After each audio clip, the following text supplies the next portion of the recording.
அனைவருக்கும் வணக்கம் மற்றும் ஒரு எச் சீரிஸ் நிகழ்ச்சியின் மூலமா சந்திக்கிறதுல ரொம்ப சந்தோஷம். நம்மளுடைய நிகழ்ச்சியின் மூலமா ஒரு வாரமே சூப்பரான ஹாலிவுட் திரைப்படங்களை பற்றி நாங்க பேசி வருகிறோம். 1996ஆம் ஆண்டுல இருந்து நம்ம எல்லாரையுமே ஆக்ஷன் அனுபவத்தின் மூலமா ஒரு திரைப்படம் மிக பெருசா கட்டி போட்டிருக்குது அப்படின்னு கூட சொல்லலாம். அந்த திரைப்படம் தான் மிஷன் இம்பாசிபிள் அப்படிங்கிற திரைப்படம்.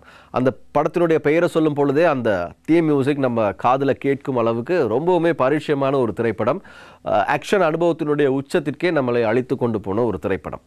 இதனுடைய மேஜிக் என்ன அப்படின்னா, வருடங்கள் கழித்து வெளியாகக்கூடிய அந்த திரைப்படத்தினுடைய பாகங்கள் சுவாரஸ்யமாக இருக்கிறது மாத்திரமன்றி, அந்த படத்தில் கதாநாயகனாக நடித்து கொண்டிருக்கக்கூடிய டாம் க்ரூஸ் அவருக்கு வருடமாக வயதாகுதா இல்லாட்டி இன்னும் ஃபிட்டாகி இன்னும் மெருகேறாரா அப்படிங்கிற அந்த வியப்பை தரக்கூடிய அளவுக்கு அந்த திரைப்படம் தொடர்ச்சியாக அமைந்து கொண்டே இருக்கிறது அப்படின்னு கூட சொல்லலாம். ஸோ இதனுடைய 7வது பாகமாக இந்த வருடம் Mission Impossible Dead Reckoning part 1 அப்படிங்கிற திரைப்படம் ரிலீஸ் ஆகி இருந்துச்சு. இந்த திரைப்படத்தை பற்றி தான் இன்னைக்கு நம்ம நிகழ்ச்சியில் நாங்கள் பேச போகிறோம். மிஷன் இம்பாசிபிள் திரைப்படத்தினுடைய முதல் 4 பாகங்களுமே பார்த்தீங்கன்னா 4 வெவ்வேறு இயக்குனர்கள் இயக்கியிருந்தாங்க. 2015ஆம் ஆண்டு வெளியான 5வது பாகமான ரஃப் நேஷன்ஸ் அப்படிங்கிற அந்த திரைப்படம், அதுக்கப்புறம் பார்த்தீங்கன்னா ஃபால் அவுட் அப்படிங்கிற திரைப்படம், அதுக்கப்புறம் இப்போ நாங்கள் இன்னைக்கு பேச போகிற டெட் ரெக்கனிங் அப்படிங்கிற இந்த திரைப்படம். இது வரைக்குமே பார்த்தீங்கன்னா கிறிஸ்டோபர் மெக்கரி அப்படிங்கிற இயக்குனர் தான் இயக்கி கொண்டிருக்காரு. இந்த திரைப்படத்தினுடைய அடுத்த பாகமாக அடுத்த வருஷம் ரிலீஸ் ஆக போகிற பார்ட் 2 டெட் ரெக்கனிங் பார்ட் 2 அப்படிங்கிற திரைப்படத்தையும் கிறிஸ்டோபர் மெக்கரி அப்படிங்கிற இயக்குனர் தான் இயக்க போகிறாரு அப்படிங்கிறதும் ஒரு முக்கியமான விஷயம். மிஷன் இம்பாசிபிள் டெட் ரெக்கனிங் அப்படிங்கிற இந்த திரைப்படத்தினுடைய கதை என்ன அப்படிங்கிறத ஆரம்பத்திலே பார்த்துடலாம். வழமையா இந்த மாதிரியான திரைப்படத்தில் பார்த்தீங்கன்னா ஒரு தனி நபர் இல்லைன்னா ஒரு குழு வில்லனா இருப்பாங்க. அவங்களுடைய நோக்கத்தை, அதாவது இந்த நாட்டை அழிக்கணும், இந்த உலகத்தை அழிக்கணும் அப்படிங்கிற அந்த நோக்கத்தை எப்படி நம்ம ஈத்தன் ஹண்ட் முறியடிக்கிறாரு அப்படிங்கிறத தான் பார்த்தீங்கன்னா சுவாரஸ்யத்தின் உச்சத்திற்கு அழைத்து சென்று சொல்லுவாங்க. இப்படி தான் இதனுடைய திரைப்படங்கள் எல்லாமே வந்திருக்குது. ஆனால் இந்த படத்தில் வில்லன் கதாபாத்திரத்தில் ஒரு மிகப்பெரிய ஒரு வித்தியாசம் இருக்கிறது. செயற்கை நுண்ணறிவோடு செயற்படக்கூடிய ஒரு கணினி தான் இந்த படத்தில் பார்த்தீங்கன்னா வில்லன். என்டிடி அப்படின்னு சொல்லக்கூடிய பெயர் கொண்ட அந்த ஏஐ கணினி தான் பார்த்தீங்கன்னா படத்தில் வில்லனாக செயற்படுது. ஸோ இந்த வில்லனை தான் பார்த்தீங்கன்னா ஹண்ட் பண்ண போகிறாரு நம்ம ஈத்தன் ஹண்ட் கதாநாயகன். படத்தினுடைய ஆரம்பத்திலேயே ரஷ்யாவுக்கு சொந்தமான ஒரு நீர்மூழ்கி கப்பலை பார்த்தீங்கன்னா இந்த செயற்கை நுண்ணறிவோடு இயங்கக்கூடிய கணினி அதனுடைய கட்டுப்பாட்டை கையில் எடுத்து வெடிக்க வச்சிருது. அதுக்கு பிறகு தான் பார்த்தீங்கன்னா இது என்ன அப்படிங்கிறத ஆராய்ச்சி பண்ண தொடங்குவாங்க. அதுக்கப்புறம் அந்த கணினியை திறந்து பார்ப்பதற்கான சாவி 2 இடத்துல இருக்குது. அதனுடைய ஒரு பாதி அந்த நீர்மூழ்கி கப்பலில் தான் இருக்குது. ஸோ அதை எப்படியாவது தேடி கண்டுபிடிக்கணும் அப்படிங்கிறது ஒரு மிஷன். அதே நேரம் அதனுடைய 2வது பாகம் எங்கே இருக்குது அப்படிங்கிறத அமெரிக்க இராணுவம் பார்த்தீங்கன்னா கண்டுபிடிக்கிறதுக்கு முயற்சி பண்ணிக்கிட்டு இருப்பாங்க. இந்த மிஷனை நம்ம கதாநாயகனுக்கு கொடுப்பாங்க. கடைசியில் கதாநாயகனால் இந்த சாவிகளை கண்டுபிடித்து இணைத்து அந்த கணினியை திறந்து பார்க்க முடிந்ததா இல்லையா அப்படிங்கிறது தான் இந்த கதையினுடைய கிளைமேக்ஸ். தி சேம் டைம் அந்த கணினியை திறந்தா அதுக்குள்ளே என்ன இருக்குது, என்ன நடக்கும் அப்படிங்கிறது யாருக்குமே தெரியாது. ஹீரோ எப்படி இதை பண்ணுறாரு அப்படிங்கிறத சொல்லக்கூடிய விறுவிறுப்பான கதைக்களம் கொண்ட திரைப்படம் தான் இந்த மிஷன் இம்பாசிபிள் டெட் ரெக்கனிங் அப்படிங்கிற திரைப்படம். செயற்கை நுண்ணறிவு படிப்படியாக எங்களை ஆக்கிரமிக்கின்ற இந்த காலகட்டத்தில் அதே ஒரு கதாபாத்திரமாக கொண்டு என்டிடி அப்படிங்கிற பெயரில் செயற்கை நுண்ணறிவோடு இயங்கக்கூடிய ஒரு கணினியை வில்லனாக வைத்து ஒரு பரபரப்பான ஆக்ஷன் விருந்தை நமக்கு தந்திருக்கிறாரு கிறிஸ்டோபர் மெக்கரி அப்படிங்கிற இயக்குனர் அப்படின்னு தான் சொல்லணும். ஆக்சுவலாக மிஷன் இம்பாசிபிள் அப்படிங்கிற இந்த திரைப்படத்தினுடைய பியூட்டியே என்ன அப்படின்னா, யாராலையும் செய்யவே முடியாது அப்படிங்கிற விஷயத்த லாஜிக்கை மீறி ஹீரோவை செய்ய வைக்கிறது தான் இந்த படத்தினுடைய பியூட்டியே அப்படின்னு கூட சொல்லலாம். இருந்தாலும் இந்த லாஜிக் மீறலை ரொம்ப அழகாக நமக்குள்ளே பார்த்தீங்கன்னா விதைப்பாங்க. அதாவது அடுத்தடுத்து வேகமாக நகரக்கூடிய இந்த கதையின் மூலமாகவும் அவங்க அந்த லாஜிக் மீறலை காட்சிப்படுத்தியிருக்கக்கூடிய விதத்தின் மூலமாக பார்த்தீங்கன்னா நம்ம மனசில் ரொம்ப ஆழமாக பதிவிட செய்வாங்க. ஸோ அந்த மேஜிக்கை இந்த திரைப்படத்துலேயும் பார்த்தீங்கன்னா நம்ம கிறிஸ்டோபர் மெக்கரி ரொம்ப அழகாகவே பண்ணியிருக்கிறாரு அப்படின்னு கூட சொல்லலாம்.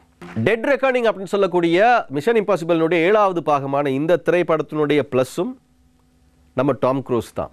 ஈத்தன் ஹண்ட் அப்படிங்கிற அந்த கதாபாத்திரத்தின் மூலமாக அவர் செட் பண்ண அந்த சாதனை பெஞ்ச் மார்க்ஸ் இருக்கு இல்லையா, அதை அவரே பிரேக் பண்ணணும் அப்படிங்கிறதா ஒவ்வொரு படத்துலையுமே அவர் எடுக்கக்கூடிய முயற்சி அப்படின்னு கூட சொல்லலாம்.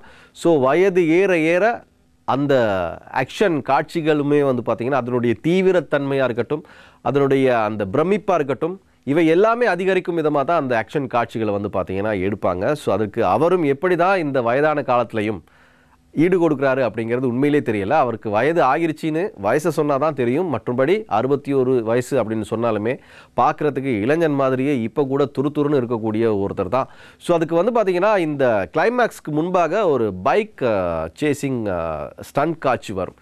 அந்த சீனை பார்த்தீங்கன்னா புரியும் இவருக்கு 61 வயசா அப்படின்னு. டாம் க்ரூஸ் அப்படிங்கிற அந்த நடிகரனுடைய பெர்ஃபார்மன்ஸ் காரணமாக தான் கிட்டத்தட்ட 27 வருடங்கள் ஆகியும் தொடர்ச்சியாக வந்து கொண்டிருக்கக்கூடிய இந்த மிஷன் இம்பாசிபிள் அப்படிங்கிற திரைப்படங்களுடைய பாகங்கள் ரசிகர்களால் மிக பெருசாக ஏற்றுக்கொள்ளப்படுகிறது, கொண்டாடப்படுகிறது அப்படிங்கிறது உண்மை. ஸோ இந்த படம் கூட வந்து பார்த்தீங்கன்னா இதனுடைய முதல் திரைப்படத்தினுடைய தொடர்ச்சியாக தான் வந்து பார்த்தீங்கன்னா கொண்டு நகர்த்தி இருக்கிறாங்க. நான் ஆரம்பத்திலே சொன்ன மாதிரி கடைசியாக வெளிவந்த 3 பாகங்களினுடைய இயக்குனர் வந்து கிறிஸ்டோபர் மேக்கரி அப்படின்னு சொல்லக்கூடியவர் தான். ஸோ இந்த பாகத்தோடு இந்த கதை முடிஞ்சிட போகிறதில்லை. இந்த பாகத்தினுடைய தொடர்ச்சியாக அடுத்த வருடமும் வந்து பார்த்தீங்கன்னா பார்ட் 2 வெளிவர போகிறது. ஆக 27 வருடங்கள் கடந்தும் இன்னும் இந்த மேஜிக்கை தொடர்ச்சியாக கொண்டு நிகழ்த்துறாங்க அப்படின்னா அது உண்மையிலேயே ஒரு மிகப்பெரிய ஒரு விஷயம் தான் அப்படின்னு கூட சொல்லலாம். இது எல்லாத்துக்குமே மேலா இந்த படத்தில் 2 சண்டை காட்சி இருக்குது. மலையிலிருந்து அப்படியே பைக்கில் பாயிற மாதிரியான ஒரு சண்டை காட்சி இருக்குது. அதே மாதிரியே ட்ரெயினில் நடக்கக்கூடிய ஒரு சண்டை காட்சி இருக்குது. இதுக்கு முதல்ல இந்த திரைப்படத்தினுடைய பாகங்களில் வந்த சண்டை காட்சிகள் எல்லாத்தையுமே தூக்கி சாப்பிடும் விதமாக இந்த 2 சண்டை காட்சிகளுமே வந்து பார்த்திங்கன்னா உருவாக்கியிருக்கிறாங்க அப்படிங்கிறதா உண்மை. ஸோ இதனால தான் இந்த திரைப்படம் தொடர்ச்சியாக ரசிக்கப்படுகிறது. ஏன்னா இந்த படத்தில் இந்த ஒரு இடத்துல அவங்க ஒரு விஷயத்தை செட் பண்ணாங்கன்னா அடுத்த படத்தில் அதை தாண்டி அவங்களே பிரேக் பண்ணி மேலே போயிடுவாங்க. ஸோ அது ரொம்ப சூப்பராக ஒர்க் அவுட் ஆகுதுன்னு காரணமாக தான் வந்து பார்த்திங்கன்னா இந்த திரைப்படம் தொடர்ச்சியாக ரசிக்கப்படுது. இந்த படத்தில் அந்த 2 சண்டை காட்சி ஃபேன்டாபியூலஸாக இருக்குது. இன்ஃபேக்ட் அதுக்காக ஒரு கிராமத்தையே அமைச்சிருப்பாங்க. அரங்க அமைப்பாளர்களாக இருக்கட்டும், ஒளிப்பதிவாளர்களாக இருக்கட்டும், அப்புறம் இந்த ஸ்டண்ட் காட்சிகளை படமாக்கியவர்களாக இருக்கட்டும், அதை வந்து பார்த்தீங்கன்னா கொரியோகிராஃப் பண்ணவங்களாக இருக்கட்டும், ஸோ எல்லாருமே வந்து பார்த்தீங்கன்னா மிக பெருசாக உழைச்சிருக்கிறாங்க அப்படிங்கிறது பிக் ஸ்க்ரீனில் அந்த சண்டை காட்சி நீங்கள் பார்க்குற நேரம் உணர்வதற்கான வாய்ப்பு இருக்கிறது. படத்தினுடைய மைனஸ் அப்படின்னு பார்த்தா ஆங்கில படங்களில் பொதுவாக வரக்கூடிய மைனஸ் தான். மிகப்பெரிய சண்டை காட்சி ஒன்று நடக்கும். அதுக்கு பிறகு வந்து பார்த்தீங்கன்னா பந்தியாக வசனங்கள் பேசுவாங்க. ஸோ இந்த படத்துலையும் அப்படி ரொம்ப லென்த்தியான டயலாக்ஸ் வந்து பார்த்திங்கன்னா இருக்குது. அதாவது 2 பேருக்கு நடுவில் நடக்கக்கூடிய உரையாடல்கள் வந்து பார்த்திங்கன்னா ரொம்ப நீளமாக இருக்கும். சில நேரங்களில் பொறுமையும் சோதிக்கும். மிக பெருசாக ஒரு சண்டை காட்சியை நமக்குள்ளே ஊடுகடத்தி அதனுடைய அந்த பரபரப்பு தன்மையை நாங்கள் வந்து நம்மளோட பிளட் ப்ரெஷரெல்லாம் எகிரி நாங்கள் அதை வந்து ரசிச்சுக்கிட்டு இருக்க நேரம் திடீர்னு அதை கூல் டவுன் பண்ணுறதுக்காக தான் இந்த மாதிரியான காட்சிகள் வைப்பாங்கன்னு நினைக்கிறேன். ஸோ அந்த டயலாக்ஸுக்காக எடுத்துக்கொள்கிற அந்த டியூரேஷனில் உங்கள் ப்ரெஷரை கம்மி பண்ணி அடுத்த சண்டை காட்சிக்கு ரெடியாங்க அப்படிங்கிறதுக்கான ஒரு விஷயமாக கூட இருக்கலாம். பட் இருந்தாலுமே வந்து பார்த்திங்கன்னா அது என்ன நடக்கும் அப்படின்னா திடீர்னு நமக்கு என்னடா இவ்வளோ தூரம் ஒரு ஹைக்கு போயிட்டு திருப்பி ரொம்ப லோவில் ரொம்ப நேரமாக போய்கிட்டு இருக்கோம் அப்படிங்கிற மாதிரியான ஒரு ஃபீலை வந்து நமக்கு தந்துடுது. ஸோ இந்த படத்துலேயே அந்த மாதிரியான விஷயங்கள் இருக்குது. இன்ஃபேக்ட் இந்த படம் ஆரம்பித்த பொழுதே இதனுடைய வில்லன் யார் அப்படிங்கிறது, அதாவது என்டிடி அப்படிங்கிற அந்த செயற்கை நுண்ணறிவு கொண்ட கணனி தான் வில்லன் அப்படிங்கிறத ரொம்ப தெளிவாகவே எஸ்டாப்ளிஷ் பண்ணுறாங்க. பண்ணதுக்கு பிறகும் அதை பற்றியே வந்து பார்த்திங்கன்னா ரொம்ப டீட்டெயிலாக தொடர்ச்சியாக பேசிக்கிட்டே இருக்கிறாங்க. ஸோ இது மட்டும் கொஞ்சம் ஒரு லேக்கான ஒரு ஃபீலை வந்து நமக்கு தருது. பட் அதை தாண்டி வளமையாக இந்த போலீஸ் மண்ணில் கண்ணை தூவிட்டு வெனிஸ் நகரம் மற்றும் ரோம் நகரங்களில் வந்து பார்த்திங்கன்னா அவ்வளவு பிஸியாக இருக்கக்கூடிய போலீஸ் எல்லாம் இருக்கக்கூடிய இடங்கள்லையும் வந்து நம்ம ஹீரோ எப்படி எஸ்கேப் ஆகுறாரு அப்படிங்கிறத அந்த லாஜிக் மீறல்களோடு தான் சொல்லியிருக்கிறாங்க. ஸோ அது கூட ஓகே, அந்த திரைக்கதையின் தீவிரம் காரணமாக அதெல்லாத்தையும் நாங்கள் மறந்துடலாம். பட் இந்த டயலாக்ஸ்க்காக அவங்க எடுத்துக்கொள்கிற அந்த ஸ்பேஸ் தான் ரொம்ப ஜாஸ்தியாக இருக்குது. அது இந்த திரைப்படத்தில் இருக்குது.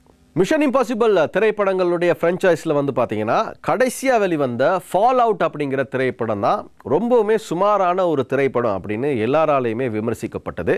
ஸோ இந்த திரைப்படத்தின் மூலமாக வந்து பார்த்தீங்கன்னா அந்த விமர்சனத்தை எல்லாத்தையுமே வந்து தூக்கி எறிஞ்சிட்டாரு நம்ம இயக்குனர் அப்படிங்கிறது தான் உண்மை. கிறிஸ்டோபர் மேக்கரி அப்படிங்கிற ஒரு டெட் ரெக்கனிங் அப்படிங்கிற இந்த திரைப்படத்தின் மூலமாக ஒரு சூப்பரான ஒரு ட்ரெண்டை வந்து செட் பண்ணியிருக்காரு. அட் த சேம் டைம் வந்து பார்த்தீங்கன்னா இந்த பாகம் அடுத்த வருடம் வெளிவரப்போகிற டெட் ரெக்கனிங் பார்ட் 2 மூலமாக தான் வந்து பார்த்திங்கன்னா முடிவடைய போகிறது. ஸோ அதுலேயுமே இந்த மேஜிக்கினுடைய தொடர்ச்சி இருக்கும் அப்படிங்கிறதுக்கான பல விஷயங்கள் வந்து பார்த்திங்கன்னா இந்த படத்தில் வச்சிருக்கிறாரு. ஸோ அந்த எதிர்பார்ப்பு தகராது அப்படிங்கிற எதிர்பார்ப்போடைய நாங்களும் இந்த Mission Impossible Dead Reckoning part 2 திரைப்படத்துக்காக காத்திருக்கலாம். இன்றைக்கி நம்ம எச் சீரிஸ் நிகழ்ச்சியில் மிஷன் இம்பாசிபிள்னுடைய 7வது பாகமாக வெளிவந்திருக்கக்கூடிய மிஷன் இம்பாசிபிள் டெட் ரெக்கனிங் அப்படிங்கிற திரைப்படத்தை பற்றி பார்த்துருந்தோம். கிறிஸ்டோபர் மேக்கரி அப்படிங்கிற இயக்குனருடைய இயக்கத்தில் தான் இந்த திரைப்படம் வெளிவந்திருந்தது.